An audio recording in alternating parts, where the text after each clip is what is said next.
না তো জুয়েলের গাড়িতে এসে আর যাবো কেন জুয়েলের লগে আমরা যাই আমগো ঠান্ডা পড়তেছে অনেক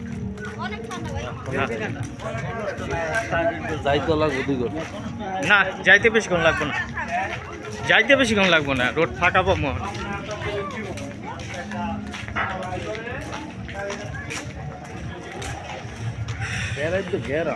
গ্রামই তো এলাকা গ্রাম না রামপুরা নিয়ে আসুন এটা হ্যাঁ রামপুরা নিয়ে আসুন না হ্যাঁ বাড্ডা এই তো রামপুরা বাড্ডা এগুলো না বাড্ডা পড়ছে আর ওর সামনে হলো 300 ফিট কিন্তু নীলা মার্কেট হ্যাঁ